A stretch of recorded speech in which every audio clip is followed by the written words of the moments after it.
الحمد لله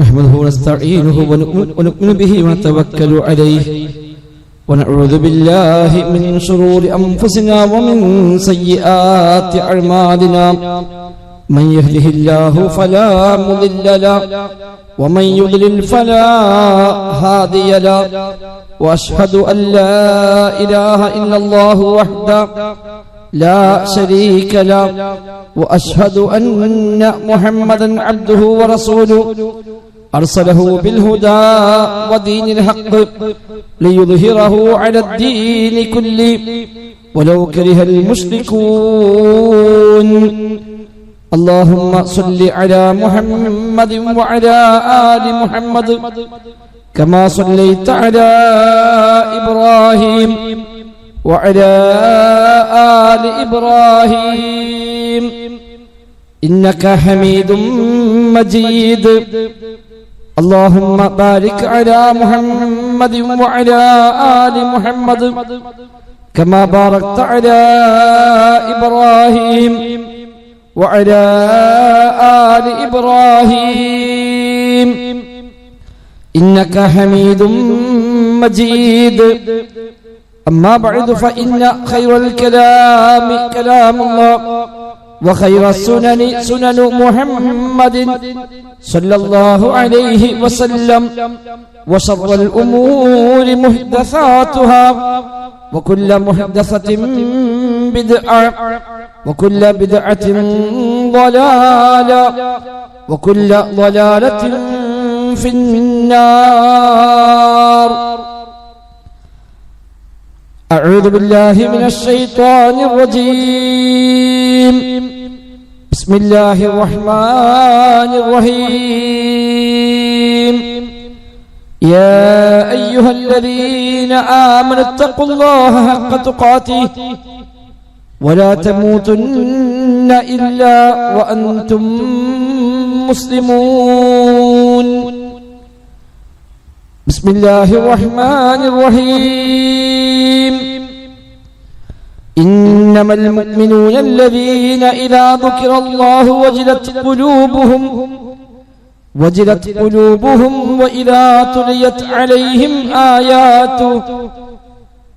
آياته زادتهم إيمانا وعلى ربهم يتوكلون الذين يقيمون الصلاة ومما رزقناهم ينفقون أولئك هم المؤمنون حقا لهم درجات عند ربهم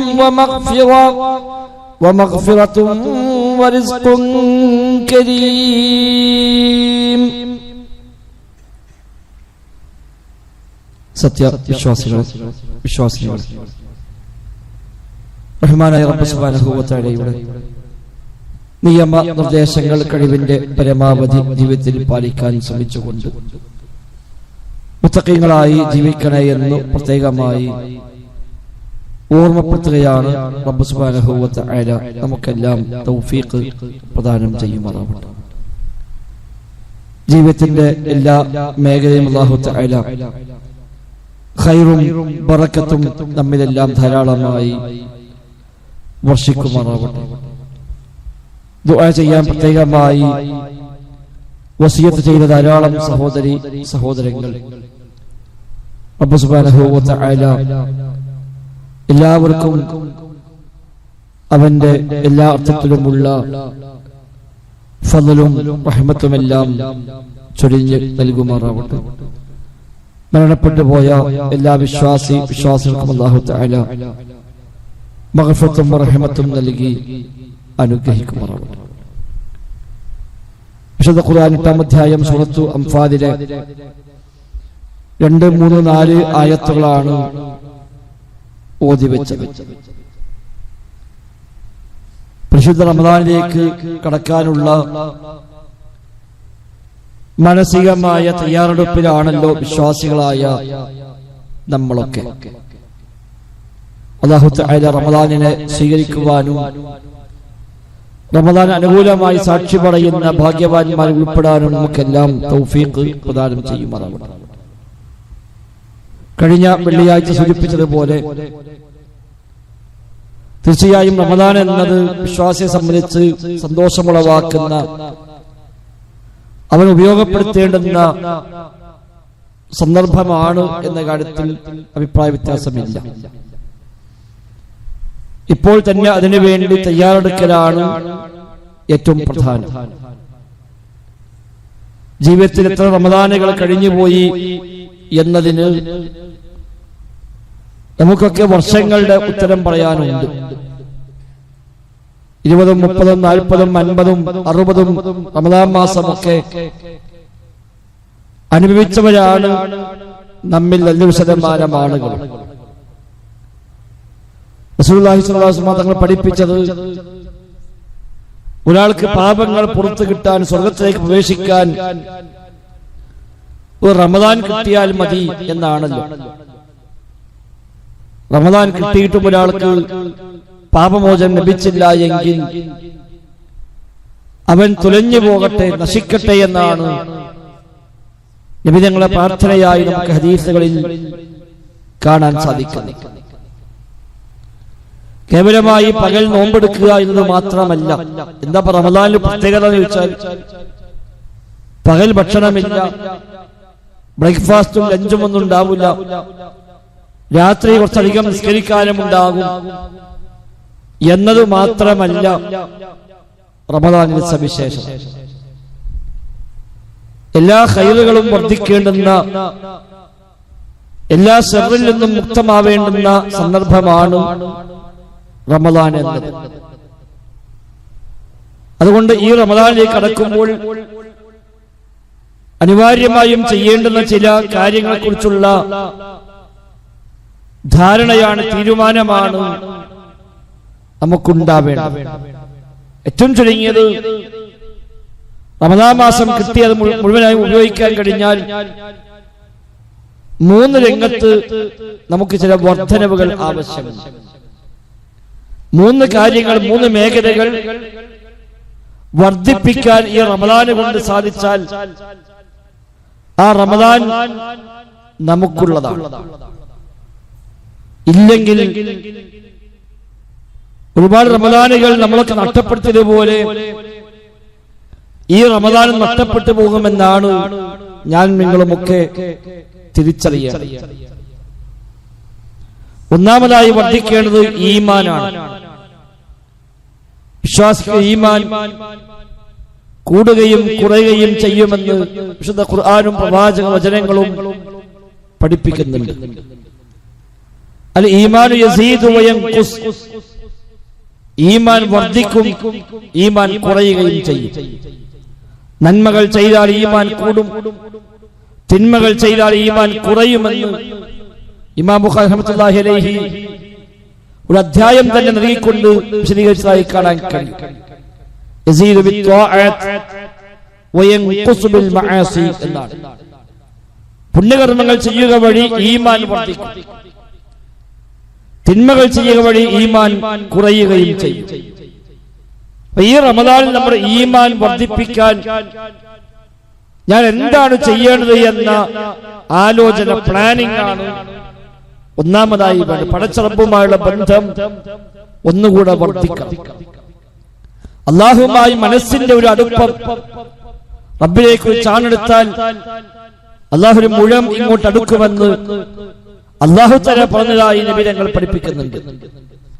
ഇദാ തഖറബ ഇലയ്യ അബ്ദി ശിബ്റൻ തഖറബതു ഇലൈഹി ദിറാഅൻ, എന്റെ അടിമ എന്നിലേക്ക് ഒരു ചാണെടുത്താൽ ഞാൻ അവനിലേക്ക് ഒരു മുഴം അടുക്കുമെന്നാണ്. എന്നിലേക്ക് ഒരു മുഴമെടുത്താൽ തഖറബതു ഇലൈഹി ബാഅൻ, ഞാൻ അവനിലേക്ക് ഒരു മാറ് ഞാൻ അടുക്കും. വഇദാ അതാനി യംശി അതൈതുഹു ഹർവല, എന്നിലേക്ക് അവൻ നടന്നു വരുന്നുവെങ്കിൽ ഞാൻ അവനിലേക്ക് ഓടിച്ചെല്ലുമെന്നാണ് ആ ഹദീസിൽ അല്ലാഹു തആല പറയുന്നു എന്ന് പറഞ്ഞുകൊണ്ട് നബി തങ്ങൾ പഠിപ്പിക്കുന്ന ഖുദ്സിയായ ഒരു ഹദീസിൽ വന്നിരിക്കുന്നു. റബ്ബിലേക്ക് നാം എത്ര കണ്ട് അടുക്കുന്നുവോ അതിനേക്കാൾ ഏറെ റബ്ബ് നമ്മിലേക്ക് ഇങ്ങോട്ട് അടുക്കുമെന്നർത്ഥം. റബ്ബിന്റെ സാമീപ്യം നേടണം, അല്ലാഹുവുമായി ഒരു മനസ്സിന്റെ ബന്ധമുണ്ടാകണം. എന്തിനും ഏതിനും പടച്ചറപ്പിന്റെ മുമ്പിൽ എനിക്ക് ഒരു അഭയമുണ്ട്, എല്ലാം ഏൽപ്പിക്കാൻ മതിയായ അള്ളയാണ്, അവനാണ് ഏറ്റവും നല്ല വക്കീൽ, നിഅ്മൽ വക്കീൽ. എല്ലാം ഏൽപ്പിക്കാൻ ഏറ്റവും നല്ല മതിയായവൻ അല്ലാഹുവാണ് എന്ന കേവലമായ പറച്ചിലല്ല, ഖൽബിനെ അല്ലാഹുവുമായി ബന്ധിപ്പിക്കുക. അല്ലാഹ് എന്ന ബോധം, അല്ലാഹുവിനെ കുറിച്ചുള്ള സ്മരണ, ദിക്റുല്ലാഹ്, അല്ലാഹുവിനെ കുറിച്ചുള്ള ഓർമ്മ, സ്മരണ, നാവിലൂടെ ഉച്ചരിക്കുന്ന ദിക്റാണെങ്കിലും ഖൽബിന്റെ ഓർമ്മ എന്ന ദിക്റാണെങ്കിലും അതെല്ലാം അതിന്റെ ഭാഗം തന്നെയാണ്. ഈമാൻ വർദ്ധിക്കാൻ ഏറ്റവും നല്ല മാർഗവും അല്ലാഹുവിനെ കുറിച്ചുള്ള ഓർമ്മ തന്നെയാണ്. അത് ഓതി വെച്ച ആയത്തിലും ഇദാ ദുക്കിറല്ലാഹ്, അല്ലാഹുവിനെ കുറിച്ച് പറയപ്പെട്ടാൽ, റബ്ബിനെ സ്മരിക്കപ്പെട്ടാൽ അവർക്ക് ഖൽബുകൾ പ്രയാസപ്പെടുന്നു, ബേജാറാകുന്നു. അല്ലാഹുവിന്റെ ആയത്ത് ഓതി കേൾപ്പിക്കപ്പെട്ടാലോ അവിടെ ഈമാൻ വർദ്ധിക്കുകയും ചെയ്യുന്നു. സാദത്തുഹും ഈമാന, ഈമാൻ വർദ്ധിക്കും. അതാണ് മുഅ്മിനീങ്ങൾ. ഇന്നമൽ മുഅ്മിനൂന എന്നാണ്. തീർച്ചയായും മുഅ്മിനീങ്ങൾ ഈ പറയപ്പെടുന്ന ലക്ഷണമുള്ളവർ മാത്രമാണ്. ഈമാനുള്ളവർ, മുഅ്മിനീങ്ങൾ എന്ന് പറയാവുന്നവർ ഈ 3-4 ആയത്തുകളിൽ പരാമർശിച്ച ലക്ഷണങ്ങൾ ഉള്ളവരാരോ അവർ മാത്രമാണ് മുഅ്മിനീങ്ങൾ. ആയത്ത് ആരംഭിച്ചത് ഇന്നമൽ മുഅ്മിനൂൻ, തീർച്ചയായും ഇവര് മാത്രമാകുന്നു വിശ്വാസികൾ എന്ന് പറഞ്ഞുകൊണ്ടാണ്. 4-ാമത്തെ ആയത്ത് അല്ലാഹു പറഞ്ഞതോ ഉലൈക ഹുമുൽ മുഅ്മിനൂന ഹഖ്ഖാ, അവരാണ് ഹഖ്ഖായ മുഅ്മിനീങ്ങൾ, ശരിയായ മുഅ്മിനീങ്ങൾ, ശരിയായ ഈമാനുള്ളവർ ഈ പറയപ്പെട്ടവരാകുന്നു എന്ന് 4-ാമത്തെ ആയത്തിൽ അല്ലാഹു തആല പറയുകയും ചെയ്യും. അപ്പോൾ 2 തവണ ഉറപ്പിച്ചു പറഞ്ഞു ഇതാണ് ഈമാനിന്റെ അടയാളം, ഇവരാണ് മുഅ്മിനീങ്ങൾ എന്ന് പറഞ്ഞുകൊണ്ടാണ് പടച്ച റബ്ബ് സുബ്ഹാനഹു വ തആല ചില വിശേഷങ്ങൾ അവിടെ എടുത്തു പറഞ്ഞു. ഒന്ന്, ഈ റമദാനിൽ നമുക്ക് ഈമാൻ വർദ്ധിക്കണം, അല്ലാഹുവുമായുള്ള ബന്ധമൊന്നുകൂടെ ഊട്ടിയുറപ്പിക്കണം. ഒന്ന് ഒറ്റക്കിരുന്ന് സ്വസ്ഥമായിരുന്ന് പടച്ച റബ്ബിന്റെ മുമ്പിൽ പറയാവുന്നതെല്ലാം പറഞ്ഞ് അവനെ സ്മരിച്ച് അവനോട് പ്രാർത്ഥിച്ചുകൊണ്ട് കുറച്ച് സമയം ഈ റമദാനിൽ നമുക്ക് വിനിയോഗിക്കണം. തസ്ബീഹുകൾ, തഹ്മീദുകൾ, തക്ബീറുകൾ, തഹ്ലീലുകൾ, ഇസ്തിഗ്ഫാറുകൾ, ദിക്റുകൾ, ദുആകൾ, ഇതെല്ലാം ഈ റമദാനിനെ കുറിച്ച് അധികമായി ചെയ്യണം.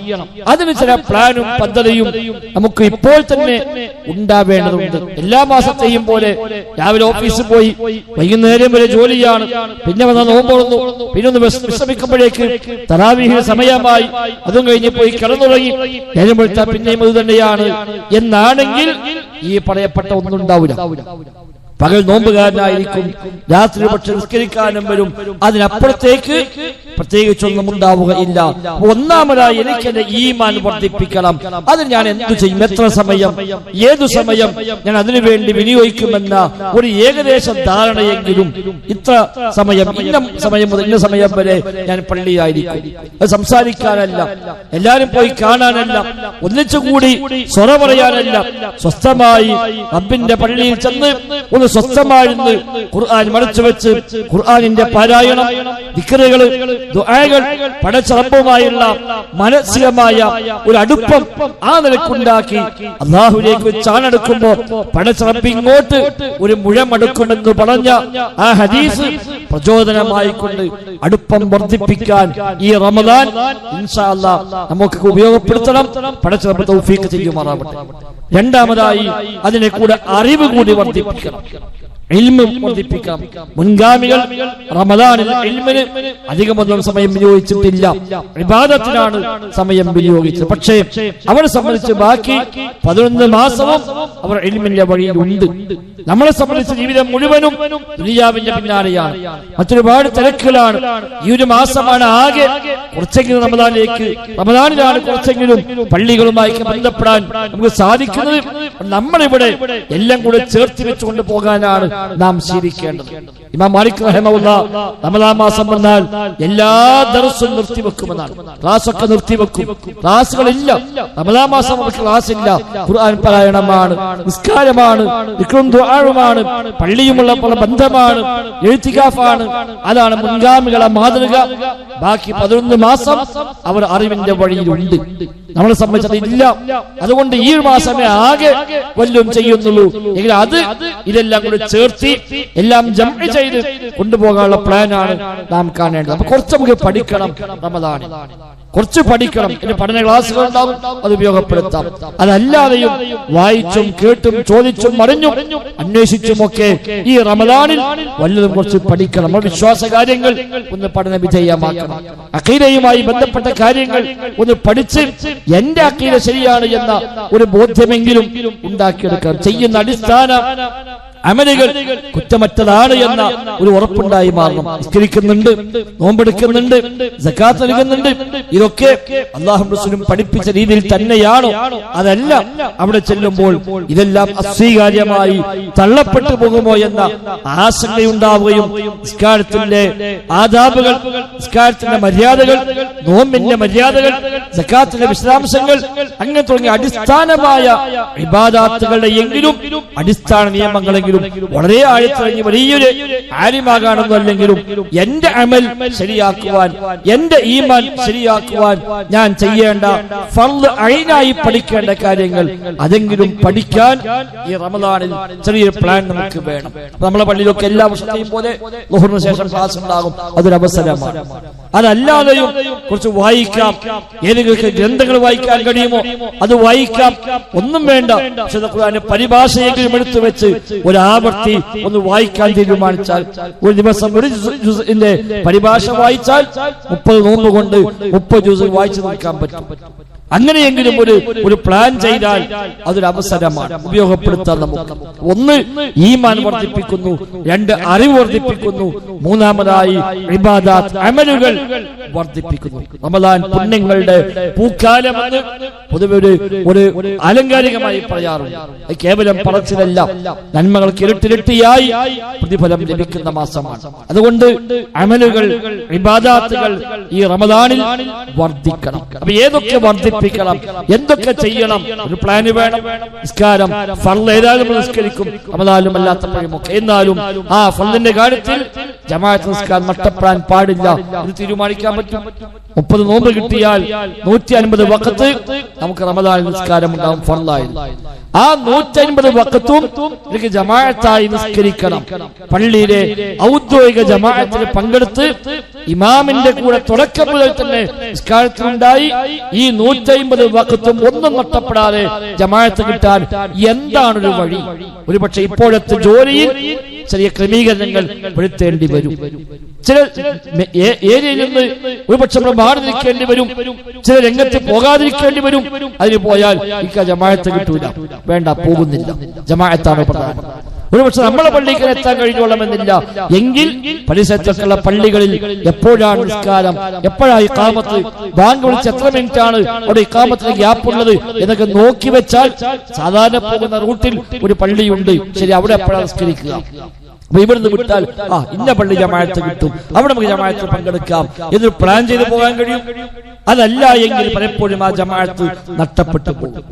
ഈ റമദാനിലെ 150 വഖത്ത് ജമാഅത്തായിക്കൊണ്ട് തക്ബീറത്തുൽ ഇഹ്റാമിൽ ഇമാമിന്റെ കൂടെ വന്നു ചേർന്നുകൊണ്ട് പൂർണ്ണമായി പ്രതിഫലം കിട്ടുന്ന രൂപത്തിൽ ഫർളായ നിസ്കാരത്തിന് ഒരു ക്രമീകരണം ഈ ഒരു മാസം അങ്ങനെ ക്രമീകരിച്ചാൽ ബാക്കി 11 മാസത്തേക്കും തീർച്ചയായും അതൊരു വഴിയായി വെളിച്ചമായി മാറും.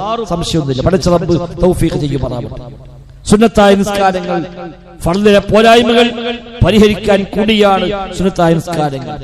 അതേപോലെ മറ്റൊരുപാട് ഇബാദാത്തുകൾ, ഖുർആൻ പാരായണം, മറ്റുള്ള അമലുകൾ, ദിക്റും ദുആയും സലാത്തും അടക്കമുള്ള അമലുകൾ എല്ലാം വർദ്ധിക്കണം. ദാനധർമ്മങ്ങൾ വർദ്ധിക്കണം. റമദാൻ സദഖയുടെ മാസമാണ്. നബി തങ്ങൾ ഏറ്റവും അധികം സദഖ ചെയ്തത് റമദാനിലാണ് എന്ന് സ്വഹാബിമാർ പഠിപ്പിക്കുന്നുണ്ട്. ആ റമദാൻ സ്വതക്കയുടെ മാസമാണ്. ഒരു ആസൂത്രണം വേണം നമുക്ക്. റമദാനിൽ സ്വതക്ക ചെയ്യാൻ ചില പ്ലാനുകൾ വേണ്ടി വരും. റമദാനിൽ പ്രത്യേകിച്ച് ഒരു പക്ഷേ വരുമാനം ഉണ്ടായിക്കൊള്ളണമെന്നില്ല. സക്കാത്തിന്റെ മാസമല്ല റമദാൻ. സക്കാത്ത് ഓരോരുത്തർക്കും ഓരോ സമയത്താണ്. എപ്പോഴാണ് വരുമാനം ആരംഭിച്ചത് അവിടെ അങ്ങോട്ട് അറബി വർഷപ്രകാരം ഒരു കൊല്ലം പൂർത്തിയാകുമ്പോഴാണ് അവന്റെ സക്കാത്ത്. ഒരാൾക്ക് ജൂണിലാണ് ജോലി കയറിയത് എങ്കിൽ ആ ജൂൺ ഏതാണോ അറബി മാസം നോക്കുക, അടുത്ത കൊല്ലം ആ ഒരു വർഷം പൂർത്തിയാകുമ്പോൾ ഒരു സക്കാത്ത് ഇയർ ആയി. എല്ലാവർക്കും ഒരു സക്കാത്ത് ഇയർ ഉണ്ടാകണം. ഒരു സക്കാത്ത് വർഷം എല്ലാവർക്കും ഉണ്ടാകണം. റമദാൻ മാസം വല്ലതും കൊടുത്തിട്ട് സക്കാത്ത് കഴിഞ്ഞു എന്നല്ല. കച്ചവടം ആരംഭിച്ച റബീഉൽ അവ്വലാണെങ്കിൽ റമദാനിലല്ല സക്കാത്ത് കൊടുക്കേണ്ടത്. അത് അടുത്ത റബീഉലേക്ക് എത്തുമ്പോൾ ഒരു കൊല്ലം പൂർത്തിയായി. ആ ഓരോ കൊല്ലം പൂർത്തിയാകുമ്പോൾ അവൻ കണക്കാക്കിയിട്ട് സക്കാത്ത് കൊടുക്കേണ്ടതാണ്. ഇത് റമദാനിന്റെ തൊട്ടടുത്തൊക്കെയാണ്, ശവ്വാലിലോ ശഅബാനിലോ ഒക്കെയാണ് നമ്മുടെ സക്കാത്ത് ഇയർ പൂർത്തിയാകുന്നത് എങ്കിൽ റമദാനിൽ നമുക്ക് കൊടുക്കാൻ വേണ്ടി വേണമെങ്കിൽ അത് സെലക്ട് ചെയ്യാമെന്ന് മാത്രം. ഈ മുൻ വർഷങ്ങളിലൊക്കെ റമദാനിലാണ് കൊടുത്തു പോകുന്നത്. ശരി, അവിടെ കൂടി കണക്കൂട്ടി ഈ റമദാനിലേക്ക് എത്തുമ്പോൾ കൊല്ലം പൂർത്തിയാകുന്നു എങ്കിൽ അങ്ങനെയാവാം. ഏതാണെങ്കിലും സക്കാത്തും സ്വതക്കയും റമദാനിൽ ചെയ്യണമെങ്കിൽ നേരത്തെ ഒരു സാമ്പത്തികമായ ഒരു ആസൂത്രണം വേണ്ടി വരും. റമദാനിൽ മാത്രമായി ഒരു പക്ഷേ വരുമാനം ഉണ്ടായിക്കൊള്ളുന്നില്ല, ചിലപ്പോൾ വരുമാനം കുറവായിരിക്കുകയും ചെയ്യും. അപ്പൊ നേരത്തെ ഒരു ആസൂത്രണം ചെയ്ത് ഇത്ര രൂപ എനിക്ക് റമദാനിൽ സ്വതക്ക ചെയ്യാൻ കഴിയും. അതിൽ നിർബന്ധമായി നമ്മൾ കൊടുക്കേണ്ട ചില മേഖലകൾ ഉണ്ടാവും. നിർബന്ധമായും കൊടുക്കേണ്ടത് നമ്മുടെ പള്ളി പോലെയുള്ള നമ്മുടെ ജാമിഅ പോലെയുള്ള അനിവാര്യമായി നൽകേണ്ടുന്ന ചില മേഖലകൾ അതേതായാലും ഒരു വിഹിതം നമ്മൾ മാറ്റിവെക്കേണ്ടതുണ്ട്. കുടുംബത്തിൽ തീർച്ചയായും നമ്മൾ കാണേണ്ടുന്ന ചില ആളുകൾ ഉണ്ടാവും. പ്രയാസമുള്ളവർ, നോമ്പിന് പോലും ബുദ്ധിമുട്ടുന്നവർ, അവർക്കൊരു വിഹിതം നാം നൽകേണ്ടി വരും. അങ്ങനെയൊക്കെ നമ്മൾ ആശ്രയിച്ച് കഴിഞ്ഞു പോകുന്ന ചില സംവിധാനങ്ങൾ, അവിടെയൊക്കെ തീർച്ചയായും നമ്മുടെ ഒരു കൃത്യമായ ഒരു ഇടപെടൽ ആവശ്യമുണ്ട്. അയൽപക്കത്തുണ്ട് അത്തരം ആളുകൾ, നമ്മുമായി ബന്ധപ്പെടുന്ന നമ്മുടെ ഒരു മേഖലയിൽ അത്തരം ആളുകളുണ്ട്. ഈ റമദാനിൽ നമ്മെ തിരഞ്ഞു വരുന്ന ആളുകളുമുണ്ട്. റമദാൻ മാസം അങ്ങനെ ഒരു നേട്ടമുണ്ട്. ഒരുപാട് ആളുകൾ നമ്മെ തേടി വരും. സ്വതക്ക ചെയ്യാൻ തയ്യാറുണ്ടെങ്കിൽ നാം വീട്ടിലിരുന്നാൽ പോലും ആളുകൾ തെരഞ്ഞു വന്നുകൊള്ളും. അൽഹംദുലില്ലാഹ്, അത് വലിയ ആശ്വാസമാണ്. അതൊരു ആശ്വാസമാണ്. ശല്യമായിട്ടല്ല അതിനെ കാണേണ്ടത്, അതൊരു അവസരമായി കാണുക. റമദാൻ മാസം വന്നാൽ ധാരാളം പിരിവുകാർ വീട്ടിലേക്ക് വരും. അത് തട്ടിപ്പുകാരുണ്ടാവും, പലതുണ്ടാവും. ആയിക്കോട്ടെ, തട്ടിപ്പഴുത്തിയാൽ അതും നമുക്ക് ലാഭമാണ്. നമ്മെ പറ്റിച്ചു പോയാൽ നമുക്കതും ലാഭമാണ്, നഷ്ടമൊന്നുമില്ല. അപ്പൊ നമ്മളെ തെരഞ്ഞ ആളുകൾ വരുന്നുണ്ടെങ്കിൽ അൽഹംദുലില്ലാഹ് ഒരു അവസരമാണെന്ന് കാണുക. ആ നിലക്ക് ദാനധർമ്മങ്ങളിൽ പ്രത്യേകമായ ആസൂത്രണം. പണം ഉണ്ടെങ്കിൽ കൊടുത്താൽ മതി, ഇല്ലെങ്കിൽ കൊടുക്കണ്ട. നബി ഞങ്ങൾ പറഞ്ഞല്ലോ, ഫബികലിമത്തിൻ ത്വയ്യിബ, ഒന്നും ചെയ്യാൻ കഴിയില്ലെങ്കിൽ ഒരു നല്ല വാക്ക് കൊണ്ടെങ്കിൽ, ഒരു നല്ല വാക്ക് കൊണ്ടെങ്കിലും കൊടുക്കാൻ ആഗ്രഹമുണ്ട്. ഉണ്ടായപ്പോൾ കൊടുത്തിട്ടുമുണ്ട്. ഇപ്പോൾ സാഹചര്യം പ്രതികൂലമാണ്, കൊടുക്കാവുന്ന രീതിയല്ല, വരുമാനമില്ല, പ്രയാസങ്ങളുണ്ട്, നമ്മൾ തന്നെ ബുദ്ധിമുട്ടിലാണ്, കൊടുക്കാൻ കഴിയാത്തതിൽ വേദനയുണ്ട് എങ്കിൽ കൊടുത്ത അതേ കൂലി നമുക്കവിടെ കിട്ടും. ആര് വന്നാൽ നല്ല മാന്യമായി സംസാരിച്ച് നമുക്ക് അവരെ പറഞ്ഞയക്കാം. തിരിച്ചയക്കുമ്പോൾ ഒരു വിഷമുണ്ട്, റബ്ബേ ഇങ്ങനെ തിരിച്ചയക്കാറില്ലല്ലോ, ഉള്ള കാലത്ത് കൊടുത്തിട്ടുണ്ടല്ലോ, കഴിയാത്തതുകൊണ്ടാണല്ലോ റബ്ബേ, എങ്കിൽ കൊടുത്ത കൂലി ഇൻഷാ അല്ലാഹ് നമുക്ക് കഴിയുമോ ഇല്ലേ എന്ന് നമുക്കറിയാം, നമ്മുടെ റബ്ബിനും അറിയാം. എന്റെ കഴിവെത്രയാണ് എന്ന് എനിക്കും എന്റെ റബ്ബിനും അറിയാം. ആ അല്ലാഹ്ക്ക് ബോധ്യമുണ്ടായാൽ മതി, നമുക്കും സ്വയം ബോധ്യപ്പെട്ടാൽ മതി എന്ന പ്രശ്നമില്ല. വലിയ സംഖ്യ കൊടുക്കാതുള്ളതല്ല, പക്ഷെ ആ ഒരു മനസ്സ്, ധർമ്മം നൽകണം, ദാനം നൽകണം എന്ന ഒരു മനസ്സ്, അത് നമ്മുടെ ഈമാന്റെ ഭാഗം തന്നെയാണ്. ആ നിലക്ക് ഈ മൂന്ന് മേഖലയിൽ ഒന്ന് വിശ്വാസമാണ്, രണ്ട് ഇൽമ് അറിവാണ്, മൂന്നാമത് അമലുകൾ പ്രവർത്തനങ്ങളാണ്. ഇത് മൂന്നും വർദ്ധിക്കാൻ ഈ റമദാനിൽ സാധിക്കണം സഹോദരന്മാർ. അവർക്ക് റമദാൻ അല്ലാതെ റമദാൻ മാസം വരുമ്പോൾ മാത്രം പള്ളിക്ക് വന്നു പിന്നൊന്നുമില്ല, അത് ഒരു നിസ്കരിക്കാൻ ഉണ്ടാവും, നോമ്പ് വയ്ക്കാനുണ്ടാവും, നോമ്പെടുക്കാൻ പള്ളിക്ക് വരും ചെയ്യും, വേറെ പ്രത്യേകിച്ചൊന്നുമില്ല. അതല്ല റമദാൻ. ആ നിലയ്ക്ക് എന്തു മാറ്റമാണോ എന്റെ ജീവിത രീതികളിൽ, എന്റെ സമയക്രമങ്ങളിൽ, എന്റെ ജോലികളിൽ, എന്റെ ഓഫീസ് സംവിധാനങ്ങളിൽ, എന്റെ കച്ചവടങ്ങളിൽ, കുടുംബ കാര്യങ്ങളിൽ എന്താണോ ഇതിനു വേണ്ടി ഒരു മാറ്റം വേണ്ടത്, ആ മാറ്റത്തിന് നമ്മൾ ഇപ്പൊ തയ്യാറാവും. കുടുംബത്തെ അതിനുവേണ്ടി പാകപ്പെടുത്തുക.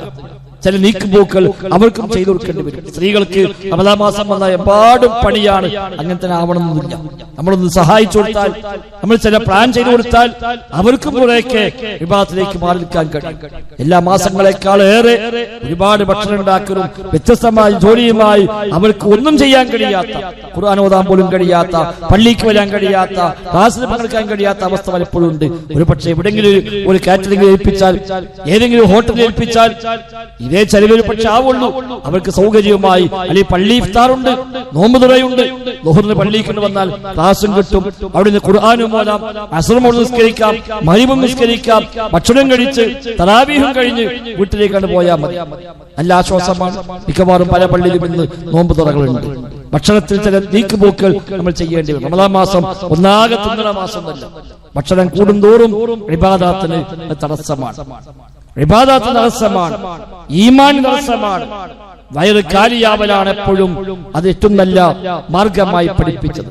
പരലോകത്തേക്ക് വേണ്ടി അധ്വാനിക്കുന്ന ആളുകൾക്ക് 5-6 ലക്ഷണം പറഞ്ഞ അതിൽ ഒന്ന് പറഞ്ഞത് ഖാലിയായ വയർ എന്നാണ് എടുത്തു പറഞ്ഞ ഒരു മര്യാദ നമ്മൾ ശീലിക്കേണ്ടതാണ്. റമദാൻ മാസം ചെലവ് കൂടാൻ പാടില്ല. പലപ്പോഴും റമദാനെ ചെലവ് കൂടാ. എങ്ങനെ ചെലവ് കൂടാ? രാവിലത്തെ ഭക്ഷണമില്ല, ഉച്ചക്കില്ല, വൈകുന്നേരത്തെ ചായ ഇല്ല, എന്നാലും ചെലവ് കൂടുന്നു. സ്വതക്ക ചെയ്തിട്ടല്ല, എല്ലാം വാങ്ങിക്കൂട്ടുകയാണ്. റമദാൻ മാസമായ സ്പെഷ്യൽ ഒരുപാട് കച്ചവടങ്ങൾ വരികയാണ്. എല്ലാം കരിച്ചതും പൊരിച്ചതും ഒക്കെ ആയിക്കോട്ടെ, ഒരു വിറ്റോട്ടെ, നമുക്ക് അത്യാവശ്യം വാങ്ങാൻ പാടില്ല എന്നല്ല. പക്ഷെ റമദാൻ മാസം വെറും തീറ്റയും കുടിയുമായി പകൽ തിന്നാത്തതിന് ഫൈൻ അടക്കാൻ രാത്രി തിന്നുന്ന രൂപത്തിലാണെങ്കിൽ പിന്നെ ഈ പറയപ്പെട്ടൊന്നും ഇവിടെ നേടാൻ കഴിയില്ല. കുടുംബത്തെ കൂടി ആ രംഗത്തെ സഹായിക്കുക. അവർക്കും സ്വർഗം കിട്ടണം, അവരും ഇബാദത്ത് ചെയ്യണം, അവരും പള്ളിയിൽ വരണം. ഭാര്യയോട് മക്കളോടൊക്കെ പറയാം, ഈ റമദാൻ മാസം നമുക്ക് പള്ളിയുമായി കുറച്ച് ബന്ധം സ്ഥാപിക്കാം. അതുകൊണ്ട് ഭക്ഷണം തന്നെ ഉണ്ടാക്കണ്ട, തൽക്കാലം ഒരു ഏർപ്പാട് ഞാൻ ചെയ്തുതരാം, തൽക്കാലം ചെറിയ സംവിധാനം ഒരുക്കാം, നമുക്ക് ഒന്നിച്ച് പള്ളിയിൽ പോകാം. ളുഹറിന് വന്നാൽ ഈ പറഞ്ഞ പോലെ എല്ലാം കഴിഞ്ഞ് തറാവീഹും കഴിഞ്ഞ് പോയാൽ മതി. ഭക്ഷണം പള്ളിയിലുണ്ട്, ഇനി പള്ളിയിൽ ഇല്ലേ വേണ്ട, തൽക്കാലം നമ്മൾ കൈ പിടിച്ചു ഒന്നാലും മതിയല്ലോ. അല്ലാതെ അവരെങ്ങനെ റമദാൻ മാസം കൊണ്ട് പണിയെടുക്കട്ടെ, നമ്മളെങ്ങനെ ഇബാദത്തുമായി പോവുക എന്നതല്ല. നമ്മെ നമ്മുടെ കുടുംബത്തെയും നരകത്തിൽ നിന്ന് രക്ഷപ്പെടുത്തേണ്ട ബാധ്യത കുടുംബനാഥന്മാർക്കുണ്ട് എന്നുള്ളത് നമ്മളൊക്കെ പ്രത്യേകമായി ഓർക്കുക. ആ നിലക്കുള്ള ആസൂത്രണം വീട്ടിൽ നിന്ന് ഒരുമിച്ച് കൂടി കുടുംബസമേതം ചർച്ച ചെയ്ത് എന്ത് പ്ലാനാ ചെയ്യാൻ പറ്റുക, എങ്ങനെ നമുക്ക് ആസൂത്രണം ചെയ്യാൻ കഴിയുക എന്ന് ആലോചിച്ച് ഒരു നല്ല പ്ലാനും പദ്ധതിയൊക്കെ ഉണ്ടാക്കി ഈ റമദാൻ ഉപയോഗിക്കാൻ ഇപ്പോൾ തന്നെ കൃത്യമായ ഷെഡ്യൂൾ ഉണ്ടായാൽ ഇൻഷാ അല്ലാഹ് ജീവിതത്തിൽ ഒരുപക്ഷെ തുല്യതയില്ലാത്ത റമദാനാക്കി മാറ്റാൻ കഴിയും. ഒരുപക്ഷെ ഇനി ജീവിതത്തിൽ റമദാൻ കിട്ടുമെന്ന് പറയാൻ കഴിയുന്നില്ല, ഇല്ലെന്നെ കിട്ടോ അതും ഉറപ്പില്ല. അവിടെ കിട്ടുന്നത് മാക്സിമം ഉപയോഗപ്പെടുത്താൻ പരിശ്രമിക്കുക. പടച്ച റബ്ബ് തൗഫീഖ് പ്രദാനം ചെയ്യുമാറാവട്ടെ.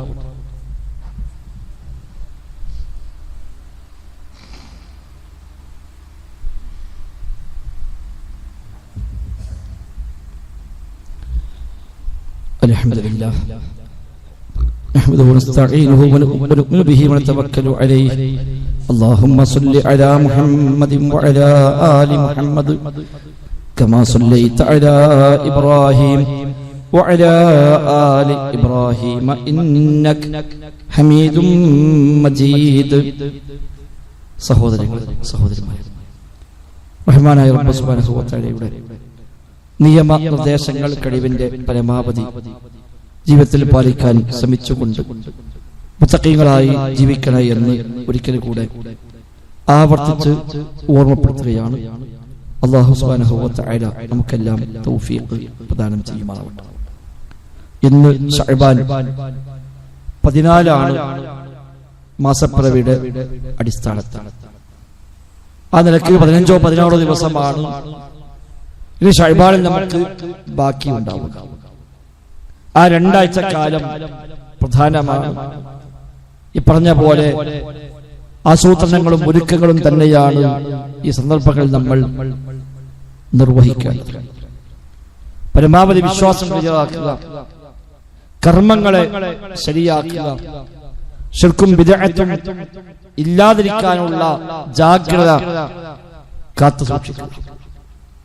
പൊതുവെ ശഅബാനിൽ ഒരുപാട് ബിദ്അത്തുകൾ, അന്ധമായ ധാരണകൾ സമൂഹത്തിലുണ്ട്.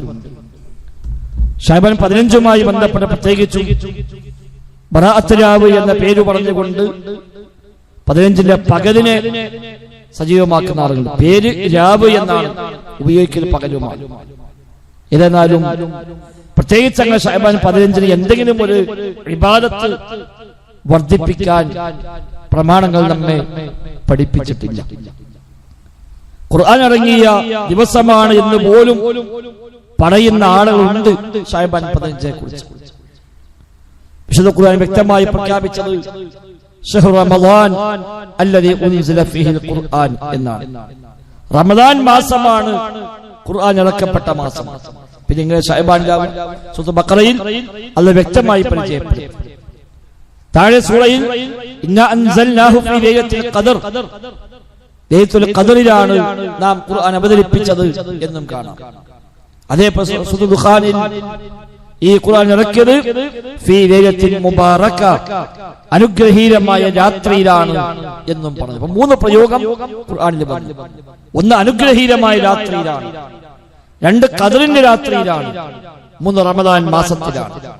ഈ 3 ആയത്ത് ചേർത്തി വെച്ചാൽ അനുഗ്രഹീതമായ രാത്രി ഉദ്ദേശം ലൈലത്തുൽ ഖദറാണ്, അതാവട്ടെ റമദാനിലാണ് എന്ന് വ്യക്തമായി ഖുർആൻ കൊണ്ട് തന്നെ പഠിപ്പിക്കപ്പെട്ട കാര്യമാണ്.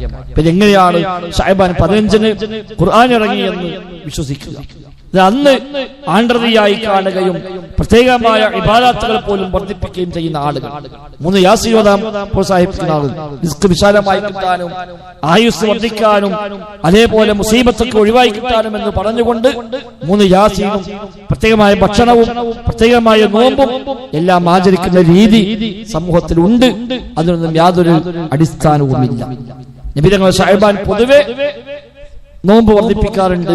ആ കൂട്ടത്തിൽ ഏതുമാകാമെന്നർത്ഥം നമ്മൾ കഴിഞ്ഞ ഖുത്ബയിൽ പറഞ്ഞു. റമദാൻ മാസം കഴിഞ്ഞാൽ നബി തങ്ങൾ ഏറ്റവും അധികം നോമ്പ് നോറ്റ മാസം ശഅബാനാണ്. ആ നിലയ്ക്ക് ശഅബാനൊക്കെ എപ്പോഴും നിൽക്കാം. പറാത്ത് നോമ്പ് നിലയ്ക്ക് എല്ലാ മാസവും 13, 14, 15 നോമ്പ് പ്രത്യേകം സുന്നത്തുണ്ട്, അയ്യാമുൽ ബീദ്. ആ നിലയ്ക്ക് ശഅബാൻ 15-ഉം അതിൽപ്പെട്ടൊരു 15-ആണ് എന്ന് മാത്രം. അല്ല ബറാത്ത് നോമ്പ് എന്നൊരു നോമ്പോ അന്ന് പ്രത്യേകമായ ആചാരങ്ങളോ പ്രത്യേകമായ ഇബാദത്തുകളോ ഒന്നും അങ്ങനെ എവിടെയും പഠിപ്പിക്കപ്പെട്ടിട്ടില്ല. ദുർബലമായ ചില റിപ്പോർട്ടുകളെ അടിസ്ഥാനമാക്കി പിൽക്കാലത്ത് അത് ആരോ കൊണ്ടുപിടിച്ച് പ്രചരിപ്പിച്ച രീതികളാണ് എന്ന് നാം തിരിച്ചറിയുക. ഏതാണെങ്കിലും എല്ലാ ബിദ്അത്തിൽ നിന്നും മുക്തമാകും. ഒരു അമലാകണമെങ്കിൽ അല്ലാഹുവും റസൂലും പഠിപ്പിച്ചതാവണം. അല്ലാഹുവും റസൂലും പഠിപ്പിക്കാത്ത അമലായി സ്വീകരിക്കപ്പെടുകയില്ല. പ്രമാണങ്ങളെ പിൻബലമില്ലാത്ത വിശുദ്ധ ഖുർആനിന്റെയോ പ്രവാചക വചനങ്ങളുടെയോ പിൻബലമില്ലാത്ത ഒരു അമൽ ഇസ്ലാമിൽ അമലായി സ്വീകരിക്കപ്പെടുകയില്ല. ഇബ്നു മസ്ഊദ് റളിയല്ലാഹു അൻഹു എന്ന സ്വഹാബി പറയുന്നു, കുല്ലു ഇബാദത്തിൻ ലം യതഅബ്ബദ്ഹാ അസ്ഹാബു റസൂലില്ലാഹി സ്വല്ലല്ലാഹു അലൈഹി വസല്ലം ഫലാ തഅബ്ബദുഹാ.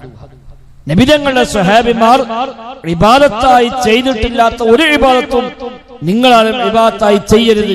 കാരണം ഫഇന്നൽ അവ്വല ലം യദഇൽ ആഖിരി മഖാല. ആദ്യ തലമുറ പിൻതലമുറയ്ക്ക് വേണ്ടി ഒരു വാക്ക് പോലും മതത്തിൽ അധികമായി പറയാനുള്ള ഒരു അവസരം ബാക്കി വെച്ചിട്ടില്ല. എല്ലാം അവര് ചെയ്തിട്ടുണ്ട്.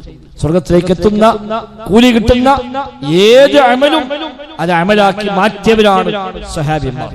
സ്വഹാബികൾ ചെയ്യാത്തൊരു അമല് ഇനി ശേഷക്കാർ ചെയ്തോട്ടെ എന്ന് കഴിഞ്ഞ് മാറ്റിവെച്ച ഒന്നുപോലുമില്ല.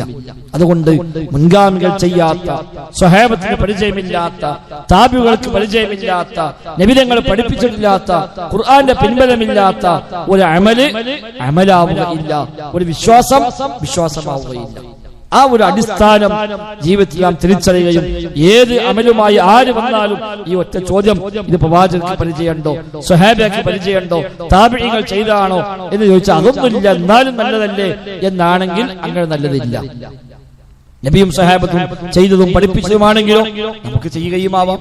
ഇതാണ് അടിസ്ഥാനം. ഏത് അമലും അമലാണോ അല്ലേ, അത് സ്ഥിരപ്പെട്ടതാണോ അല്ലേ, അതോ ബിദ്അത്താണോ ഇത് തിരിച്ചറിയാനുള്ള ഏറ്റവും നല്ല അളവുകോല് നബിയും സഹാബത്തും താബിഈങ്ങളൊക്കെ ഇത് ജീവിതത്തിൽ അമലാക്കിയിട്ടുണ്ടോ, ഉണ്ട് എന്ന് തെളിയിച്ചെന്നാൽ നമുക്ക് ചെയ്യാം.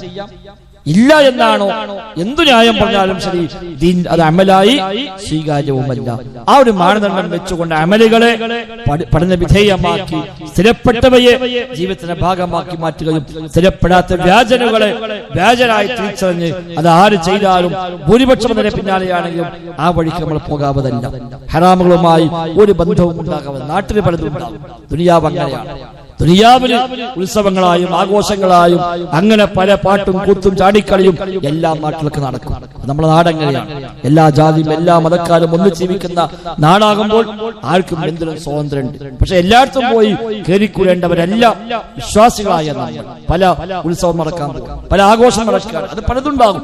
മതത്തിന്റെ പേരിൽ, അല്ലാത്ത പേരിൽ, നാട്ടിലെ വ്യത്യസ്തമായ കൂട്ടായ്മകളുടെ പേരിൽ എല്ലാം ഉണ്ടാകും. അവിടേക്ക് നമുക്ക് ചില നിലപാടുകൾ കണിശമായി ഉണ്ടാവേണ്ടത്. കാണുന്ന എല്ലാത്തിലും പോയി കൂടേണ്ടവരല്ല നമ്മൾ, എല്ലാത്തിനും പണം കൊടുക്കേണ്ടവരല്ല നമ്മൾ.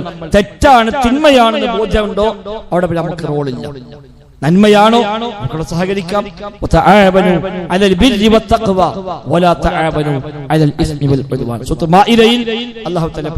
നന്മയിലും പുണ്യത്തിലും തഖ്വയിലും ഒക്കെ നിങ്ങൾ പരസ്പരം സഹകരിക്കുക.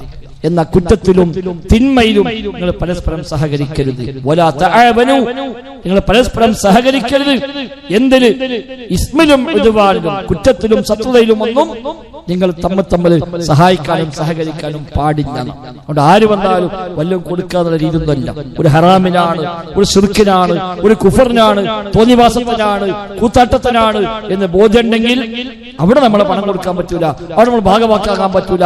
അത് ഒരു നിലക്ക് നമ്മൾ സഹകരിക്കാനും പറ്റൂല. നന്മയാണോ പുണ്യമാണോ, നന്മയുടെയും പുണ്യത്തിന്റെയും ഏത് വഴിയിലും നമുക്ക് സഹകരിക്കുകയും ചെയ്യാം. തെറ്റായ തിന്മയായ ഒരു വഴിയിലും നമ്മുടെ ഒരർത്ഥത്തിൽ നമ്മുടെ ഇടപെടലുകൾ ഉണ്ടാകാനും പാടില്ല. ഇതൊക്കെ അടിസ്ഥാന പാഠമായി ഉൾക്കൊണ്ടുകൊണ്ട് നന്മയിൽ മുന്നേറി തിന്മയോട് പൂർണ്ണമായും മാറി നിന്ന് മുത്തഖീങ്ങളായി മുവഹിദുകളായി ജീവിച്ചു മരിക്കാൻ നാം പരിശ്രമിക്കുക.